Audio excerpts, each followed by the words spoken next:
Assalamualaikum warahmatullahi wabarakatuh. Kembali lagi di channel Hayatun Thoyibah. Kali ini ingin membahas mengenai diet makanan yang aman dan pantangan bagi penderita GERD. Sebelum mulai mohon dukungannya dengan klik subscribe dan klik tombol loncengnya, agar Anda selalu mendapatkan informasi terbaru dari kami. Kunci pengobatan yang tepat dari penyakit GERD harus dimulai dengan pemeriksaan ke dokter untuk mengetahui keluhan yang sedang dialami adalah betul akibat dari GERD dan bukan penyakit lainnya yang ada kaitannya dengan asam lambung. Karena penyakit GERD atau reflux asam lambung ke kerongkongan tidak dapat sembuh sendiri. Obat lambung yang dijual bebas mungkin dapat membantu meredakan gejala dalam jangka pendek.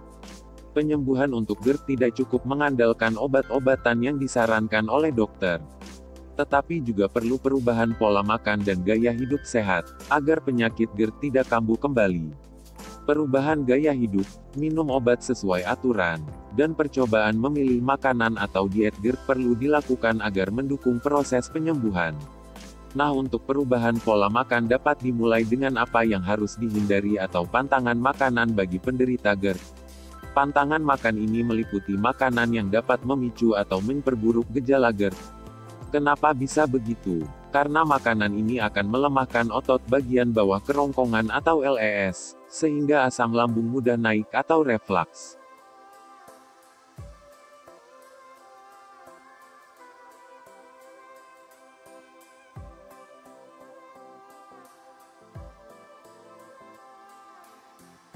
Berikut adalah daftar pantangan makanan yang harus dihindari atau dikurangi, terutama saat keluhan GERD sedang kambuh.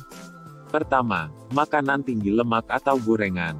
Kedua, minuman yang mengandung kafein seperti kopi atau minuman berenergi. Ketiga, makanan yang mengandung coklat. Keempat, berbagai jenis bawang-bawangan. Kelima, produk yang mengandung min. Keenam, minuman ringan atau minuman bersoda.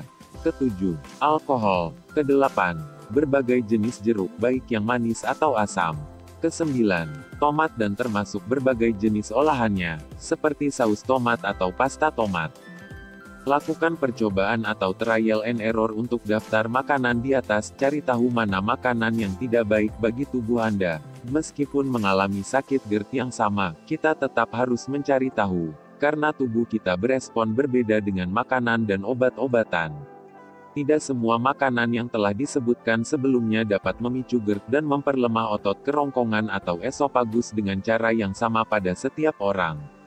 Menjaga makanan atau diet GERD merupakan kunci penting untuk mendukung kesembuhan penyakit GERD. Makanan tersebut harus benar-benar dihindari 3-4 jam sebelum tidur malam, karena dapat memicu keluhan GERD yang akan menyebabkan gangguan tidur dan gangguan rasa nyaman pada keesokan harinya. Diet GERD yang benar bukan berarti menghindari semua makanan yang Anda sukai. Bisa dilakukan modifikasi dengan mengurangi jumlah makanan, mencampur dengan makanan yang baik bagi penderita GERD, atau benar-benar menghindari makanan tersebut saat mengalami gejala GERD.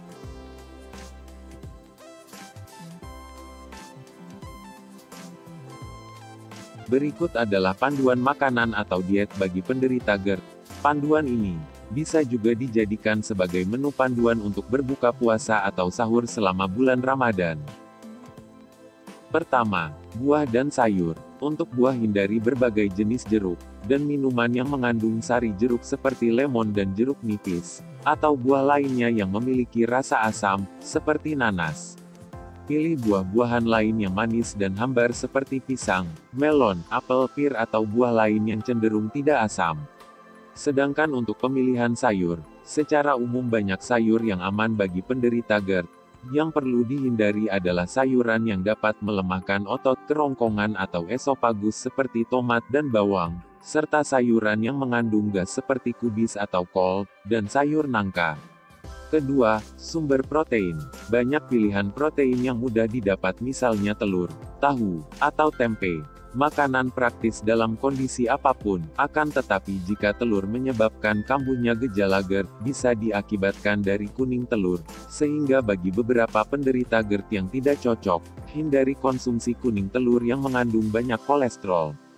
Pilihan sumber protein lainnya adalah daging. Makan daging apapun pada dasarnya tidak ada pantangan. yang tidak boleh jika daging digoreng atau mengandung banyak lemak sehingga memperlemah otot kerongkongan dan memperlambat proses pengosongan lambung.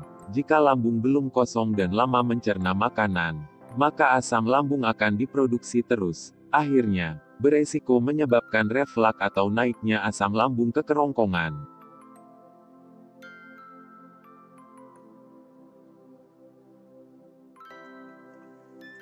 Ketiga, sumber karbohidrat atau makanan pokok. Secara umum semua jenis karbohidrat aman untuk penderita GERD seperti nasi, gandum, atau oatmeal karena merupakan karbohidrat kompleks yang akan memberi rasa kenyang lebih nyaman. Beras tumbuk atau beras putih satu kali penggilingan juga bagus untuk pencernaan, karena kaya serat. Umbi-umbian seperti kentang, ubi, talas, singkong, dan jenis sayuran akar seperti wortel, beet, lobak memiliki serat yang mudah dicerna. Tetapi tetap hindari menambahkan bawang karena dapat menyebabkan iritasi pada kerongkongan dan lambung bagi penderita GERD. Keempat, lemak. Lemak merupakan bahan pembentuk kolesterol di dalam tubuh, dan merupakan bagian nutrisi penting.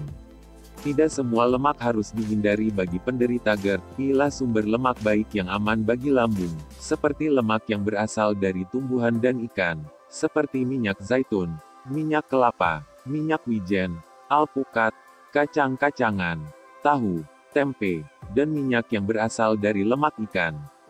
Hindari minyak nabati yang digoreng atau dipanaskan seperti minyak kelapa sawit, dan minyak yang berasal dari lemak daging atau makanan siap saji. Selanjutnya adalah info tambahan mengenai diet atau pengaturan makan bagi penderita GERD.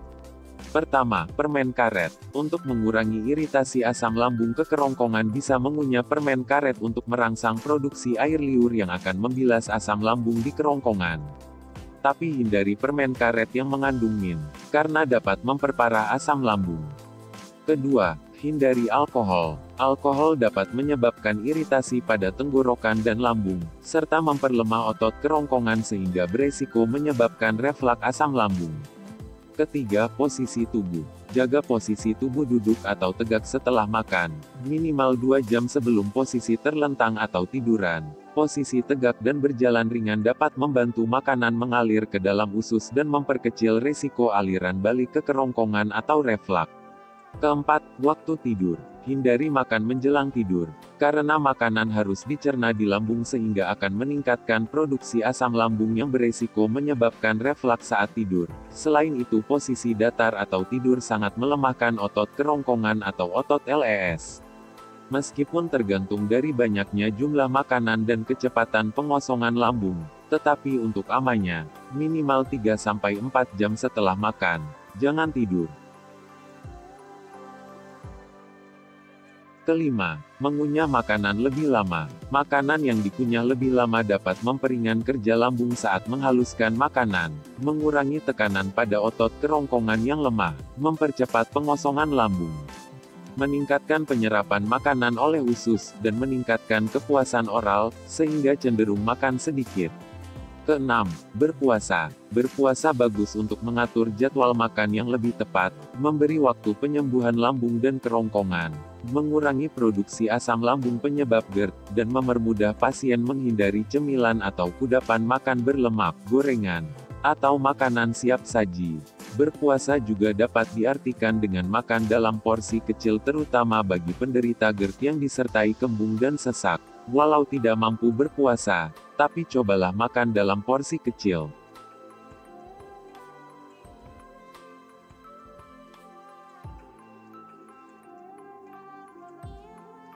Kesimpulannya, diet GERD atau pengaturan makan bagi penderita GERD bukan berarti benar-benar menyetop semua makanan yang tadi disebutkan, tetapi sedikit memodifikasi dengan merubah dan menyesuaikan untuk mengurangi gejala GERD yang sangat tidak nyaman.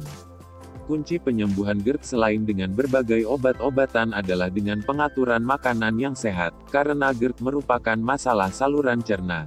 Tujuan diet GERD ini untuk menjaga kesehatan tubuh dari mulai pemilihan buah dan sayur, sumber protein, karbohidrat, dan lemak.